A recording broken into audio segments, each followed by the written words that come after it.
Greetings to one and all in the precious name of Lord and Savior Jesus Christ. ஆண்டவர் இயேசு கிறிஸ்துவின் நாமத்தினாலே உங்கள் அனைவருக்கும் அன்பின் வாழ்த்துக்களை அடியேன் தெரிவித்துக் கொள்கிறேன். Truly a privilege to address the believers in Coimbatore, and it's a privilege to share from the word. கோவையில் உள்ள விசுவாசிகளோட கூட வேத வார்த்தையை பகிர்ந்து கொள்வதிலும் இங்கே ஐக்கியப்படுவதிலும் மிகுந்த மகிழ்ச்சியுள்ளவனாகவே இருக்கின்றேன். Want to especially extend a warm thanks for Abraham Thomas, who mentioned about me with kind words. என்னை பற்றி அறிமுகப்படுத்தின சகோதரன் அப்ரஹாம் தாமஸ் அவர்களுக்கும் எனது மனமார்ந்த நன்றியை தெரிவிக்கின்றேன். As he mentioned, Uran was not known, but now it is slowly getting known. அவர் சொன்னது போல ஊரான் என்ற அந்த கிராமமானது அந்த நாட்களில் அறியப்படாத ஒன்றாக இருந்தது, ஆனால் இப்பொழுது கொஞ்சம் கொஞ்சமாக அறிமுகமாகி வருகின்றது. But for those who are listening to me, I just want to give you a shortcut to remember the village Uran. ஆகவே என்னை கேட்டுக்கொண்டிருக்கிறவர்களுக்கு இந்த ஊரான் என்ற இந்த கிராமத்தை நீங்கள் அறிந்து கொள்வதற்கு ஒரு சிறிய ஒரு குறுக்கு வழி நான் சொல்லிக் கொடுக்கிறேன். All you have to do is remember from where Abraham came and then add an to that village. Abraham எங்கே இருந்து வந்தார் என்பதை பற்றும் அதனோட கூட ஏஎன் என்ற வார்த்தையை நீங்கள் இணைத்துக் கொண்டால் உங்களுக்கு எளிதாக இருக்கும். ஊர் என்ற கிராமம் AN. Yeah, Abraham came from Ur, so all you have to do is add an to it. Abraham ஊர் என்ற கிராமத்திலிருந்து வந்தார், அதனோட கூட ஏஎன் என்ற வார்த்தை நீங்கள் இணைத்தால் உரான் என்றது அந்த இடமாக இருக்கின்றது. I'm glad that brother Bhupati is pronouncing the village name properly. Normally people pronounce it very weirdly. சகோதரன் தினேஷ் அவர்கள் இந்த பெயரை சரியாக உச்சரிப்பதிலே நான் சந்தோஷம் அடைகிறேன். சிலர் பொதுவாக இதனை தவறாக அதனை உச்சரிப்பதுண்டு. Let's turn our attention to today's meditation portion. That's John chapter 18 verse 4 and 5. ஆகவே இந்த நாளினுடைய தியான பகுதிக்காக நாம் திரும்பி வருவோம். யோவான் சுவிசேஷம் 18ஆம் அதிகாரம் 4 5 வசனங்கள். John chapter 18 verse 4 and 5. யோவான் 18 4 5. இயேசு தமக்கு நேரிட போகிற எல்லாவற்றையும் அறிந்து எதிர்கொண்டு போய் அவர்களை நோக்கி, யாரை தேடுகிறீர்கள் என்றார். அவருக்கு அவர்கள் பிரதியுத்தரமாக, நசரேயனாகிய இயேசுவை தேடுகிறோம் என்றார்கள். அதற்கு இயேசு, நான் தான் என்றார். அவரை காட்டிக் கொடுத்த யூதாசும் அவர்களுடனே கூட நின்றான். This portion is very deep and sensitive in its nature. இந்த குறிப்பிட்ட வேத பகுதியானது மிக ஆழமாகவும் அதே போல மிக உணர்ச்சி வயப்படக்கூடிய ஒரு பகுதியாகவும் இருக்கின்றது. This is such a portion where you can actually pose a lot of questions. இந்த குறிப்பிட்ட பகுதியிலே நீங்கள் அநேக கேள்விகளை எழுப்பக்கூடிய ஒரு பகுதியாக இருக்கின்றது. One prevent question you can ask is that when the Lord said I am, why he wanted all of them to fall down back? முதலாவது பிரதானமாக ஒருவேளை நாம் கேட்கக்கூடிய கேள்வி, நான் தான் என்று இயேசு கிறிஸ்து இங்கே சொல்லப்பட்ட நேரத்தில் ஏன் அங்கே நின்று அநேகர் பின்னிட்டு விழுந்தார்கள்? God has performed more than 36 miracles which are recorded in the Gospels. சுவிசேஷங்களில் ஆண்டவர் இயேசு கிறிஸ்து செய்த ஏறக்குறைய 30க்கும் மேற்பட்ட அற்புதங்கள் எழுதப்பட்டிருக்கின்றது. But any of these miracles, if you consider, none of them were to trouble people but to bless and to help them. ஆனால் எந்த ஒரு அற்புதங்களை நீங்கள் பார்த்தாலும் சரி, அந்த அற்புதத்திலே ஜனங்களை அவர் அதிகமாக தொந்தரவுபடுத்தாமல் அவர்களை ஆசீர்வதிப்பதற்காகவே அந்த அற்புதங்கள் நிகழ்த்தப்பட்டிருப்பதை பார்க்க முடியும். Not one of the miracle was used to torture them. அவைகளில் ஒரு அற்புதம் கூட ஜனங்களை எவ்விதத்திலும் தொந்தரவு அல்லது தீங்கு விளைவிக்க வேண்டுமோ என்று செய்யவில்லை.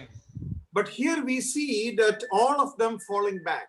ஆனால் இங்கே நாம் பார்க்கின்ற பொழுது எல்லாரும் பின்னிட்டு விழுகிறதை நாம் பார்க்கிறோம். But to understand the power behind this miracle, you also need to understand how many might have come to arrest the Lord in this garden.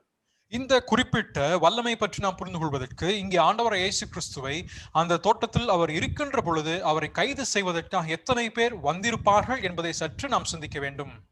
Normally I enjoy asking questions to my audience, but being in Zoom we have limitations. பொதுவாக நான் என்னுடைய செய்தி கேட்பவர்களுக்கு கேள்வி கேட்பது வழக்கமாக இருக்கிறது. ஆனால் நாம் ஜூம்ல இருக்கின்றதுனாலே அந்த கேள்வி இப்பொழுது கேட்க இயலாது. Being interactive is always a good thing. நாம் இதிலே செயலற்றவர்களாக இருப்பது என்று சொல்வது எப்பொழுதுமே நல்லதாகவே இருக்கின்றது. Yet let me ask you this question. If you want, you can answer, but otherwise I can continue. what I wanted to ask you is this: how many might have come to arrest the Lord in the garden? ஆகவே நான் அந்த கேள்வி நீங்களே உங்களை கேட்டு பாருங்கள்.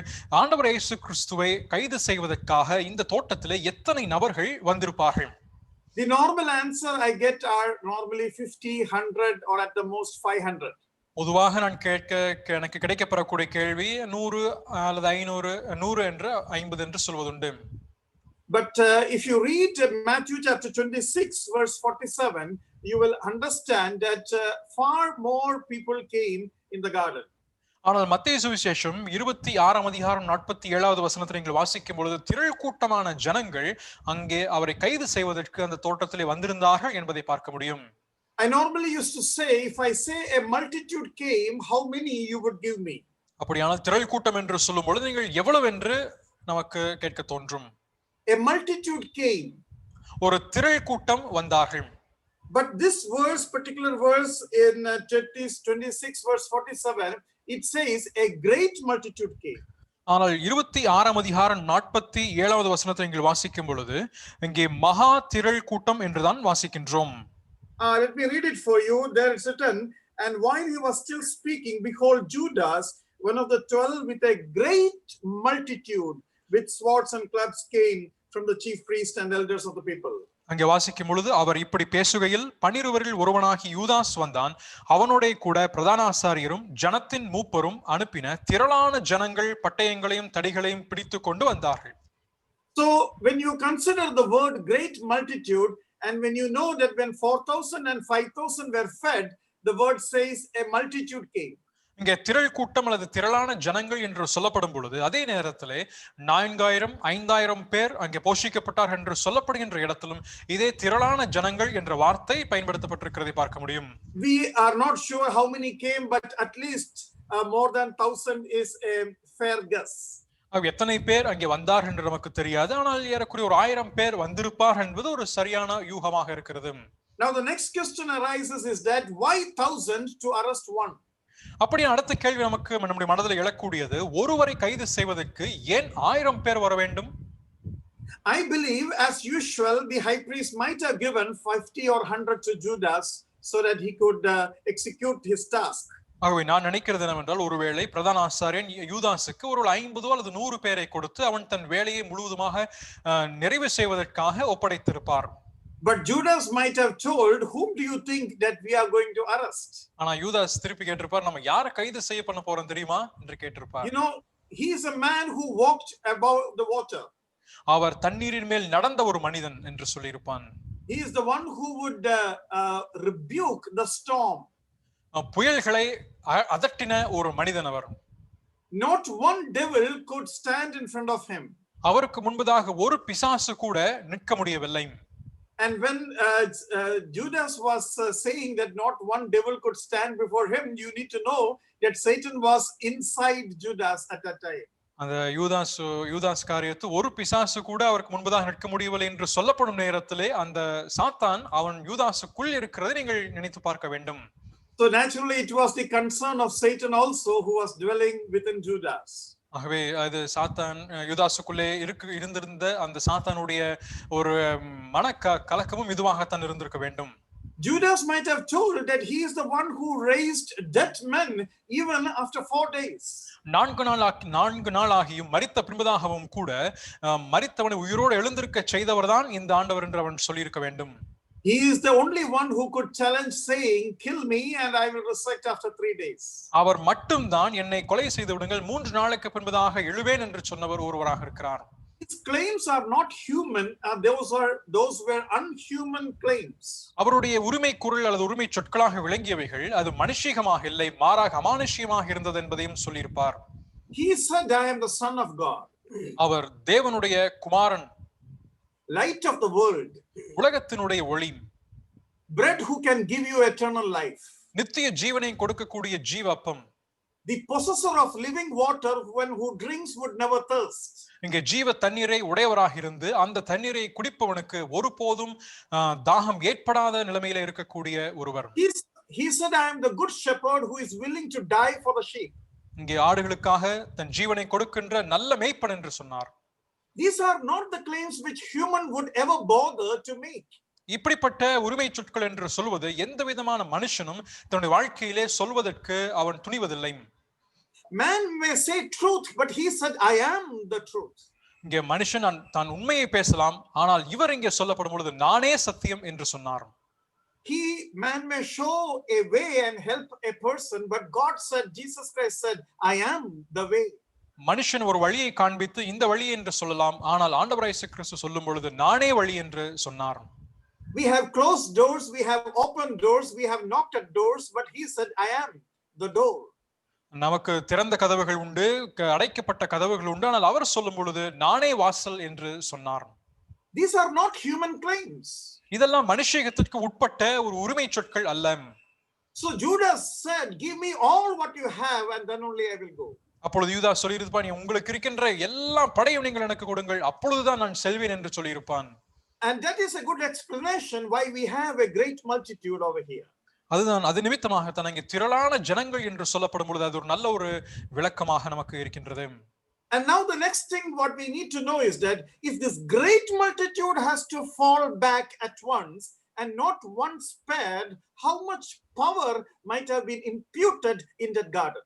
அப்படியானால் இந்த குறிப்பிட்ட இடத்துல திரள் கூட்டமான ஜனங்கள் என்று சொல்லப்படுவதற்கு சற்று மேலாக அந்த திரளான ஜனங்கள் அனைவருமே ஒரு நபர் விடாமல் அனைவருமே அவர்கள் பின்னிட்டு விழுந்தார்கள் என்று சொல்லப்படும் பொழுது எவ்வளவு அதிகமான வல்லமை அவரிடமிருந்து அந்த நேரத்தில் புறப்பட்டு சென்றிருக்க வேண்டும்.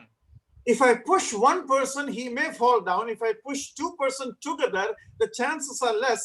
But if there is 50 or 100, the power which you need to push and make all of them fall down is not what you think. நமக்கு முன்பதாக ஒருவர் நிற்கும் பொழுது நாம் தள்ளும் பொழுது அதில் ஒருவர் விழலாம், ஆனால் இருவர் நிற்கும் நேரத்திலே நாம் தள்ளும் பொழுது அதில் இருவரும் விழுவார்கள் என்று சொல்வது சற்று அதிசயத்திற்குரிய விஷயமே. ஆனால் 50 பேர் அல்லது 100 பேர் நமக்கு முன்பதாக நிற்கின்ற நேரத்தில் அவர்கள் எல்லாருமே ஒருவர் விடாமல் பின்னிட்டு கீழே விழ வேண்டும் என்று சொன்னால் எவ்வளவு அதிகமான வல்லமை அங்கே புறப்பட்டு போக வேண்டியதாக இருக்கிறது. These who have come are not weak people, nor they were followers nor disciples, but most of them with sword and a baton and lanterns and authority, and many of them were actually soldiers. இங்கே நீங்கள் பார்க்கும் பொழுது இங்கே கூடி இவரை திரள் கூட்டமாக ஜனமாக வந்திருப்பவர்கள் சாதாரணமானவர்கள் அல்ல, அவருடைய பின்னடியாளர்கள் அல்ல, அவருடைய சீஷர்கள் அல்ல, மாறாக அங்கே இருக்கின்ற அதிகாரிகளும் போர்ச்சேவகருமாக இருக்கிறவர்கள். அவர்கள் தடிகளோடும் அதே போல விளக்குகளை ஏந்தி கொண்டு அவர்கள் கூட்டமாய் வந்திருக்கிறார்கள். I am very glad that brother is able to translate my long sentences. நீளமான வாக்கியங்களையும் மொழிபெயர்க்கிற நேரத்தில் நான் சந்தோஷப்படுகிறேன். Normally I make my translators very uncomfortable. That's my nature, but this time I am comfortable. Thank you. Well, we will go forward. Now we were just considering the number of people who were affected by the claim I am. நான் தான் என்று சொல்லப்படுகின்ற அந்த உரிமை சொல்லை சொல்லும் நேரத்திலே அதன் மூலமாய் பாதிப்படைந்தவர்கள் எத்தனை பேர்கள் என்பதை நாம் பார்க்கின்றோம். Now here we need to notice one more thing. They fell forward or they fell backward. இங்கே பார்க்கக்கூடிய கவனிக்க வேண்டிய மற்றொரு விஷயம் என்னவென்றால் அவர்கள் முன்னிட்டு விழுந்தார்களா அல்லது பின்னிட்டு விழுந்தார்களா? You need to understand, if you fall voluntarily you will fall forward, but if you fall involuntarily you will fall backward. அதாவது நீங்கள் முன்பு வந்து தானாகவே விழுந்தீர்கள் என்று சொன்னால் முன்னிட்டு விழுவீர்கள், ஆனால் நாம் இயல்பாகவே அப்படிதான் விழுவதுண்டு. ஆனால் நாம் முன்பு வந்து வராவிட்டால் பின்னிட்டு விழக்கூடியவர்களாக இருப்போம். And now you may be guessing the importance of that mention which I made, because today many are enjoying falling back, and I want to let you know it's not worship nor it is voluntarily. இங்கே நாம் இந்த நாட்கள் ஏன் இதனை சொல்ல வேண்டும் என்று விரும்புகிறேன் என்றால் இந்த நாட்களிலும் கூட அநேகர் பின்னிட்டு தரையிலே விழுகிறது நீங்கள் பார்ப்பீர்கள், ஆனால் அவைகள் ஒன்றுமே அவர்கள் அது முன்பு வந்து அவர்கள் விழக்கூடியவர்கள் அல்ல. Through Bible there were many who fell forward and worshipped, but very few went backward and fell down. நீங்கள் வேதம் முழுவதுமாக நீங்கள் வாசிக்கும் பொழுது ஒரு சிலர் மட்டும்தான் அவர்கள் பின்னிட்டு விழுந்திருக்கிறார்கள், ஏனைய இருக்கக்கூடிய மற்ற அநேகருமே அவர்கள் முன்னிட்டு தாழ விழுந்திருக்கிறதை பார்க்க முடியும். Now another reason these men fell back is that I believe most of them were possessed by evil spirits, because Satan himself were leading the mob. இவர்கள் பின்னிட்டு விழுந்ததனுடைய மற்றொரு காரணம் என்னவென்று சொன்னால் சாத்தான் அல்லது இவர்கள் அசுத்தாவினாலே பிடிக்கப்பட்டிருந்ததனுடைய காரணம் ஒன்று உண்டு. ஏனென்றால் சாத்தான் தாமே முழுவதுமாக இவர்களை உட்படுத்தி ஆளுகைக்கு உட்படுத்தி நடத்தி வந்திருக்கிறதை பார்க்க முடியும். As today being a worship day, I don't want to dwell much on Satan, but probably as the Lord enables, in the evening we may touch a bit of it. இது ஆராதனை நேரமாக இருக்கிற காரணத்தினாலே இந்த சாத்தானை பற்றி நான் அதிகமாக நான் சொல்ல போவதில்லை. மாறாக இந்த மாலை கூட்டத்திலே நாம் அதை பற்றி கொஞ்சம் சிந்திக்க போகிறோம். But before I go further, I want to give you an assignment so that in the evening some of you may respond. ஆகவே இந்த மாலை அதற்கு முன்பதாக அந்த கூட்டத்திற்கு வருவதற்கு முன்பதாக நீங்கள் எல்லாரும் செய்ய வேண்டிய ஒரு சிறிய வீட்டு பாடம் ஒன்று உண்டு. I know normally believers don't like preachers who give assignments. இப்போ பொதுவாக விசுவாசிகள் வீட்டு பாடம் கொடுக்கக்கூடிய பிரசங்கிமார்களை அதிகமாக விரும்புவதில்லை. Because you will think twice before you call me again.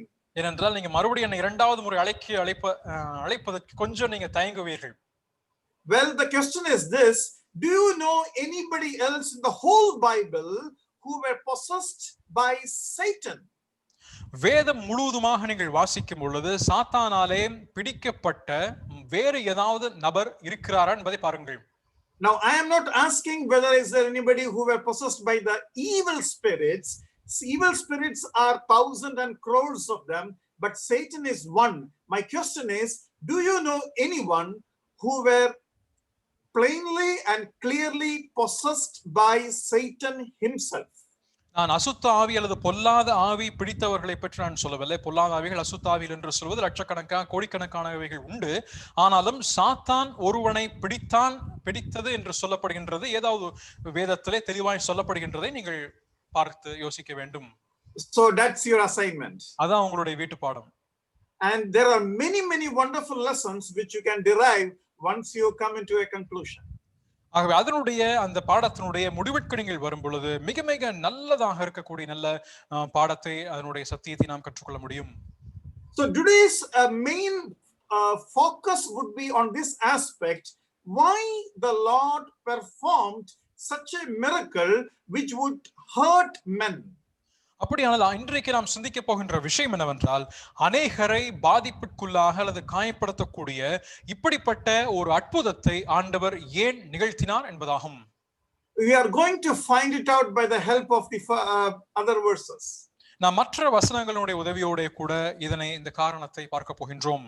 You know, when a mob comes, nothing is in control.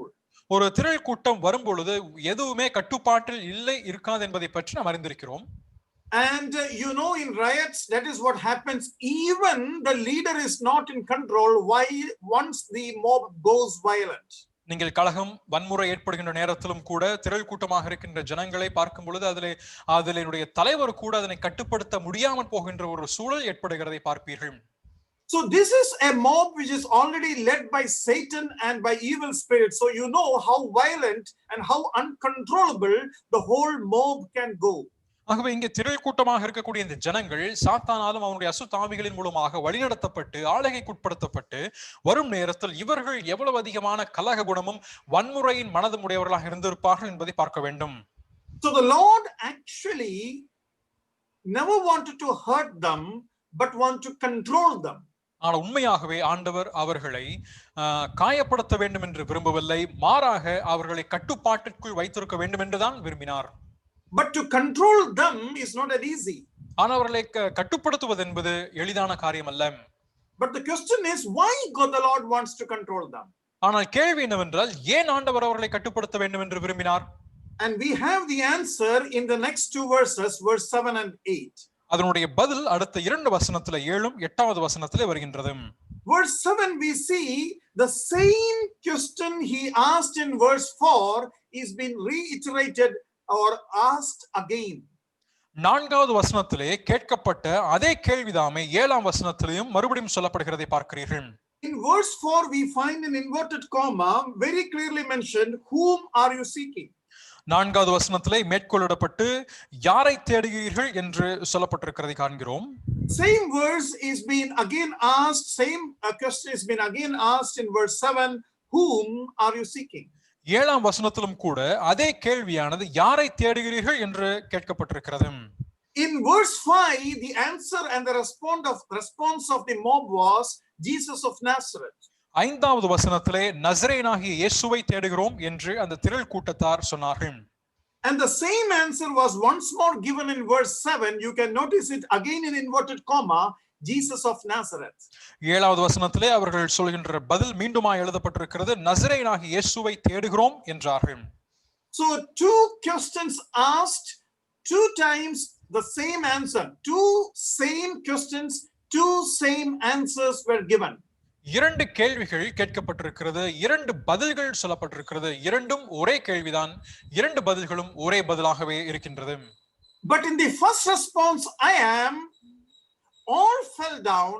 But in the second response, I am, none of them fell. ஆனால் முதலாவதாக சொல்லப்பட்ட அந்த பதிலிலே நான் தான் என்று அவர் சொல்லும் பொழுது அங்கே ஒருவரும் கீழ் விழவில்லை. ஆனால் இரண்டாவதாக நான் தான் என்று அவர் சொல்லப்படும் பொழுது அந்த இடத்திலே ஒருவரும் எல்லாரும் பின்னிட்டு முதலாவதாக விழுந்தார்கள், இரண்டாவதாக ஒருவரும் கீழே விழவில்லை. Now you need to know, these people who were standing there, they had no clue what's going to happen the next time. When the first time when he said I am, they have already experienced the divine thrust upon them, and now they really don't know what's going to happen again when he says I am. இங்கே முதல் முறையாக அவர் நான் தான் என்று சொல்லப்பட்ட பொழுது ஒரு தெய்வீகமான வல்லமை அல்லது சக்தி அவர்கள் மேல் புறப்பட்டு வந்ததை அவர்கள் பார்த்தார்கள். ஆகவே இரண்டாவதாக அவர் நான் தான் என்று சொல்லப்படும் பொழுது என்ன தங்களிடமாக வரும் என்பதை எந்த விதமான சிந்தனையுமின்றி எதிர்பாராத நிலைமையிலே அவர்கள் இருக்கிறார்கள். The problem with we believers, when we read the Bible, we already know the story, hence we have no clue about the suspense which were lingering in the minds of those men. நாம் வேதத்தை வாசிக்கின்ற பொழுது, விசுவாசிகளாக இருக்கின்ற பொழுது நாம் அதை வாசிக்கின்றோம். அது அந்த நேரத்திலே அதனுடைய கதை முழுவதுமாக நாம் அறிந்திருக்கின்றதுனாலே நாம் அதனை யோசிப்பதில்லை. ஆனால் இந்த ஜனங்கள் கூடியிருக்கின்ற பொழுது அவர்கள் மனதிலே இருக்கக்கூடிய ஒரு சஸ்பென்ஸ், என்ன நடக்கும் என்ற ஒரு சஸ்பென்ஸ் ஆனது அவருடைய மனதிலே இருக்கின்றதை நீங்கள் பார்க்க வேண்டும்.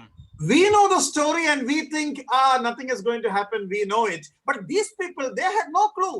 In the first time, they all fell down and the pain in their back is still remaining and they are just struggling to get up. And again, the same question, the same answer and the same response. They were ready for a big, a big miracle again to happen. ஆனால் இந்த ஜனங்களை பார்க்கின்ற பொழுது அவர்கள் மிகப்பெரிய ஒரு suspense என்ன நடைபெறும் என்ற ஒரு சிந்தனை அற்றவர்களாக அவர்கள் இருக்கிறதை நீங்கள் பார்க்க வேண்டும். முதலாவதாக அதே கேள்வி கேட்கப்பட்டது, அதே பதில் வந்தது. இரண்டாவது முறையும் அதே கேள்வியும் அதே பதில் வந்தது. அவர்கள் முதல் முறை தங்களுக்கென்று கிடைக்க பெற்ற பதிலினாலே எல்லாரும் பின்னிட்டு விழுந்து அதனுடைய வழியில இன்னும் துடித்துக் கொண்டிருக்கிறார்கள். இன்னும் சிலர் எழாமல் இருக்கிறார்கள். அப்பொழுது இரண்டாவதாக நான் தான் என்று சொல்லப்படும் பொழுது அவர்கள் மனதிலே என்ன நடைபெறும் என்ற ஒரு அச்சமும் ஒரு பீதியும் காணப்பட்டிருந்திருக்கும். I want to really praise God for the translation, for the long translation. Okay, now I am going to pose another question for you. இப்பொழுது நான் உங்களுக்கு மற்றொரு கேள்வி கேட்க வேண்டும் என்று விரும்புகிறேன். My question is, when they said first time Jesus of Nazareth, how arrogant they would be, because now they have authority, majority, and they are possessed by the spirit of Satan. They would naturally respond Jesus of Nazareth, or that answer would be given in a very, very arrogant tone. இங்கே நசரேயனாகிய இயேசுவை என்று தேடுகிறோம் என்று அவர்கள் சொன்ன பொழுது அவர்கள் சொன்னதனுடைய பதிலினுடைய அதனுடைய தொனி என்று சொல்வது நிச்சயமாகவே ஒரு அகந்தையான ஒரு தொனியாகத்தான் இருந்திருக்க வேண்டும். ஏனென்றால் அவர்கள் சாத்தானுடைய ஆவியினாலே பிடிக்கப்பட்டவர்களாக அதனுடைய வல்லமையிலே அவர்கள் வரும் நேரத்தில் அவருடைய தொனியும் அதே போல சொன்ன வார்த்தையினுடைய உச்சரிப்பும் நிச்சயமாகவே அகந்தை மனோபாவத்துடன் காணப்பட்டிருக்க வேண்டும். Even the weakest among the mob would be the most arrogant in the mob. அந்த பெருந்திரள் கூட்டத்தில் இருக்கக்கூடிய ஒரு பலவீனமான ஒருவன் கூட நிச்சயம் மிகுந்த அகந்தையுடையவனாகத்தான் இருந்திருக்க வேண்டும். I still remember an event happened in my college days. என்னுடைய கல்லூரி நாட்களிலே நடைபெற்ற ஒரு சம்பவம் எனக்கு ஞாபகம் உண்டு. A group of people, a group of students once surrounded me to harass me. ஒரு குறிப்பிட்ட சில மாணவர்கள் என்னை சூழ நின்று கொண்டு என்னை சற்று துன்புறுத்த அவர்கள் முற்பட்டார்கள்.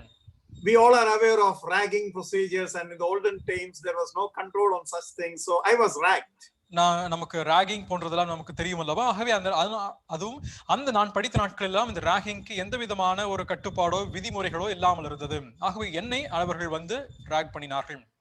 So in this ragging group there was one small guy, he was also ragging me. அந்த என்னை ராகிங் பண்ண வந்த அந்த குழுவினர்ல ஒரு சின்ன பையன் ஒருத்தர் இருந்தான். அவனும் சேர்ந்து என்ன ராகிங் பண்ணிட்டு இருந்தான். After many days, அநேக நாட்களுக்கு பின்பு I found him in the street one day walking. He was coming down and I was going up. ஒரு நாளிலே ஒரு தெருவில் நான் அவனை சந்தித்து நான் கீழே நான் நடந்து போனேன். அவன் மேலே நடந்து வந்து கொண்டிருந்தான். He was almost shivering in front of me. அவன் ஏறக்குறைய எனக்கு முன்பதாக கொஞ்சம் நடுங்கி பீதியிலே தான் இருந்தான். I had nothing in my mind. I just simply asked from where you are coming. அப்பொழுது என்னுடைய மனசுல அப்படிலாம் ஒண்ணும் வைக்காம நான் அவனிடத்தில் எங்க இருந்து வருகிறான் என்று கேட்டேன். He had a red color bottle with some syrup in it and he said, "Sir, I am coming from the government hospital. Please spare me." That is the tone he gave me. அப்பொழுது அவனோட தன்னுடைய கரத்துல red colour syrup பாட்டிலை வைத்துக் கொண்டு நான் இப்பொழுதுதான் அரசாங்க மருத்துவமனையிலிருந்து வரேன் சார், தயவாக விட்டுருங்க அப்படி என்று சொன்னான். He didn't say that, but that is the kind of tone he had. அது அப்படி சொல்லாவிட்டாலும் கூட அவன் சொன்ன அந்த தொனி அவனமாக இருந்தது. ஒரு பவ்யமான தொனியிலே சொன்னான். What I wanted to say is this mob, when once they were harmed, when the second time the Lord said, "I am," their tone of saying Jesus of Nazareth was very, very different. முதல் முறையாக அந்த ஜனத்தார் ஆண்டவருடைய வல்லமையை பார்த்து விட்ட பின்பதாக இரண்டாவது முறையாக நான் தான் என்று அவர் சொன்னும் பொழுது துன்புறுத்தலோட கூட அகந்தையோடு இருந்த மனது இப்பொழுது அவர்களுக்கு சற்று அமைதியில் உள்ள மனம் போல் ஆகிவிட்டது. And they were willing to listen to the Lord. They were willing to comply with any condition the Lord would give. The mob was fully in control. கர்த்தர் சொல்லக்கூடிய வார்த்தையை அவர்கள் செவிசாய்க்க வேண்டும் என்று விரும்பியிருந்தார்கள். அதே போல அவர் சொல்லக்கூடிய எந்த நிபந்தனையாக இருந்தாலும் சரி அதற்கு அவர்கள் கீழடங்கி இருக்க வேண்டும் என்று சொல்லியிருந்தார்கள், சொல்வதை போல் இருந்தது. மற்றும் அந்த திரள் கூட்டத்தார் முழுவதும் அமைதி காத்திருந்தார்கள். And the verse 8, not only we hear the word "I am," but he gives the condition of arrest. First time you might have noticed, a man who is going to be arrested gives those who are arresting the condition of arrest. இங்க 8வது வசனத்துல நீங்க வாசித்தீர்கள் என்றால் நான் தான் என்பதோடு கூட சேர்ந்து உங்களுக்கு ஏற்கனவே சொன்னேனே என்று சொல்லக்கூடிய ஒரு நிபந்தனையோடு கூட அவர் சொல்கிறதை பார்க்கிறோம். மட்டுமல்லாமல் கைது செய்யப்பட போகின்ற ஒருவர் சற்று அதே நேரத்தில் ஒரு சிறு நிபந்தனையும் அந்த இடத்துல வைத்திருப்பதையும் பார்க்க முடியும். Here in English it is written, "Therefore, if you seek me, my condition is, let these go their way." அந்த நேரத்தில் அவர் சொல்லக்கூடிய ஒரு சிறு நிபந்தனை நீங்கள் பாருங்கள், என்னை தேடுகிறதுண்டானால் இவர்களை போக விடுங்கள் என்றார். Now you know why the Lord wanted to control this mob. இந்த திரள் கூட்ட ஜனத்தாரை ஏன் ஆண்டவர் கட்டுப்படுத்த வேண்டியதாக இருந்தது என்பதை இப்பொழுது நீங்கள் புரிய முடிகிறது அல்லவா? Because he wanted to save and protect his disciples. ஏனென்றால் அவர் தமது சீடர்களை பாதுகாத்து காத்துக்கொள்ள வேண்டும் என்று விரும்பினார்.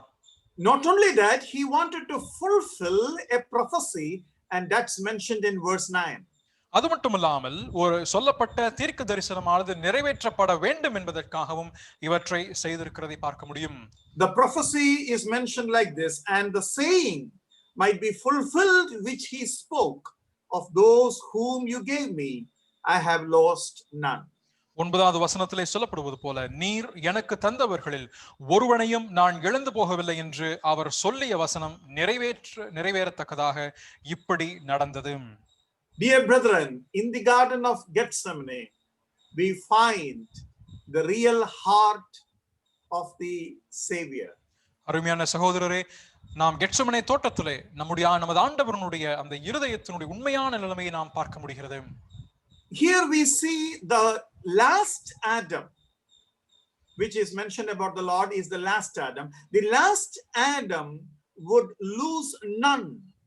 இங்கே கடைசி ஆதாமாக இருக்கின்ற நமது ஆண்டவராகிய இயேசு கிறிஸ்துவை கடைசி ஆதாம் என்று சொல்லப்படுகிறது அல்லவா? அந்த கடைசி ஆதாம் ஒருவரையும் இழந்து போக போவதில்லை என்று சொல்லப்படுகிறது. While the first Adam, by sinning, he lost all. ஆனால் முதல் ஆதாம் தன்னுடைய பாவத்து நிமித்தமாய் அனைத்தையும் இழந்து போனான். Because of him we all were lost. Because of the last Adam we all are saved. ஆகவே முதல் ஆதாம் நிமித்தமாக நாம் எல்லாரும் இழந்து போனோம். ஆனால் இரண்டாம் ஆதாம், கடைசி ஆதாம் நிமித்தமாக நாம் எல்லாரும் ரட்சிக்கப்பட்டிருக்கிறோம். The first Adam failed in a garden. The last Adam was successful in the garden. முதல் ஆதாம் அந்த தோட்டத்திலே தான் தோல்வியுற்றான். ஆனால் கடைசி ஆதாம் அந்த தோட்டத்திலே வெற்றி கொண்டார். In the first garden we find God seeking man. In this garden we see man seeking the Lord. இங்கே முதல் தோட்டத்திலே தேவன் மனுஷனை தேடுகிறதை நாம் பார்க்கிறோம். ஆனால் இந்த தோட்டத்திலே ஒரு மனுஷன் தேவனை தேடுகிறதை பார்க்க முடிகிறது. And in the first garden we see the man hiding, while in this garden we see the Lord stepping forward and asking them before they could say something, whom are you seeking? முதல் தோட்டத்திலே மனுஷன் ஒளிந்து கொண்டதை நாம் வாசிக்கின்றோம். ஆனால் இந்த தோட்டத்திலே பார்க்கின்ற பொழுது இவர் தாமே ஆண்டவர் இயேசு கிறிஸ்து முன்னோக்கி வந்து யாரை தேடுகிறீர்கள் என்று சொல்லி தம்மை வெளிப்படுத்துகின்றதை பார்க்கிறோம். The first Adam had no clue what's going to happen, while the first verse which he read were saying like this, knowing all things that would come upon him, went forward and said to them. The last Adam knew all things that would happen. முதல் ஆதாமுக்கு என்ன நடைபெற போகும் என்பதை பற்றி ஒரு சிந்தனை மற்றவனாக இருந்தான். ஆனால் கடைசி ஆதாமை நாம் பார்க்கின்ற பொழுது இதே அதிகாரம் 4வது வசனத்துல இயேசு தமக்கு நேரிட போகிற எல்லாவற்றையும் அறிந்து எதிர்கொண்டு போய் அவர்களை நோக்கி யாரை தேடுகிறீர்கள் என்றார். In the first garden with the first Adam, deception happened, but in this garden with the last Adam, there was no chance for deception. Hence Satan took the method of violence. ஆகவே முதல் தோட்டத்தில் நீங்கள் பார்க்கின்ற பொழுது வஞ்சகம் நிறைந்திருக்கின்றதை நீங்கள் பார்க்க முடியும். ஆனால் இந்த தோட்டத்தில் நீங்கள் பார்க்கின்ற பொழுது சாத்தானவன் எந்த விதமான வஞ்சக தன்மையையும் முறையையும் தந்திரத்தையும் பயன்படுத்த முடியவில்லை. அது நிமித்தமாக வன்முறை, கலகம் என்பவற்றை கரங்களில் எடுத்துக்கொண்டான். In the first garden, man was in the hands of God, while in this garden, God was in the hands of man. முதல் தோட்டத்திலே நீங்கள் பார்க்கின்ற பொழுது தேவனுடைய கரத்திலே மனுஷன் இருந்தான். ஆனால் இந்த தோட்டத்திலே நீங்கள் பார்க்கின்ற பொழுது ஒரு தேவன் மனுஷனுடைய கரத்திலே விழுந்திருக்கிறதை பார்க்க முடியும். The word of God says falling in the hands of God is terrible, but what is your opinion? When God fell in the hands of men, was it any less terrible? வேத வசனம் சொல்கின்ற பிரகாரமாக தேவனுடைய கரத்தில் விழுகிறது பயங்கரமாக இருக்கிறது என்று சொல்கிறது. அப்படியானால் மனுஷனுடைய கரத்திலே விழுவது என்று சொன்னால் எவ்வளவு பயங்கரமாக இருக்கும்? அது பயங்கரத்திலும் சற்றும் குறைவானதா என்பதை சிந்தித்து பாருங்கள். Oh, all what we see in Golgotha and all what we see on the cross of Calvary is the result of God in the hands of men. கொல்கொதாவிலும் Kalvari மலையிலுமாக நீங்கள் பார்க்கின்ற எல்லா காட்சியும் நீங்கள் பார்க்கின்ற பொழுது தேவன் மனுஷனுடைய கரத்தில் விழுவதென்றால் எப்படி இருக்கும் என்பதை பற்றி தான் பார்க்க முடிகிறது.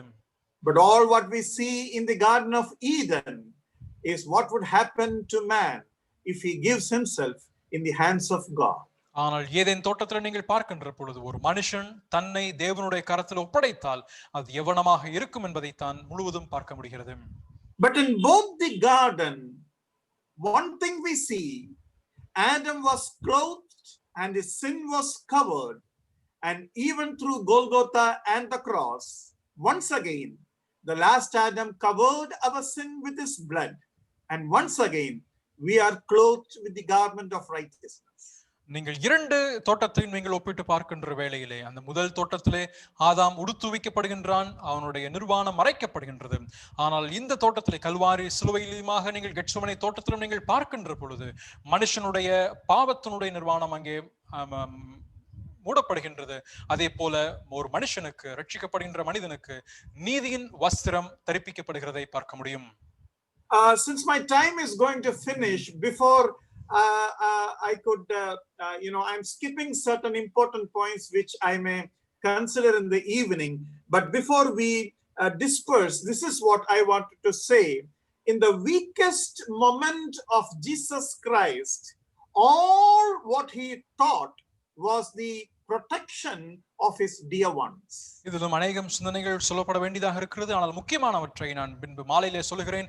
நான் நம் செய்தி முடிப்பதற்கு முன்பதாக இருக்கின்ற விஷயம் என்னவென்றால், தன்னுடைய பலவீனமான மிக பலவீனமாக இருக்கக்கூடிய நலிவடைந்திருக்கின்ற அந்த நேரத்திலும் கூட ஆண்டவர் இயேசு கிறிஸ்துவனுடைய சிந்தையில் இருந்தது எல்லாமே தன்னுடைய சீஷர்கள் பாதுகாக்கப்பட வேண்டும், காப்பாற்றப்பட வேண்டும் என்பதாக இருந்தது.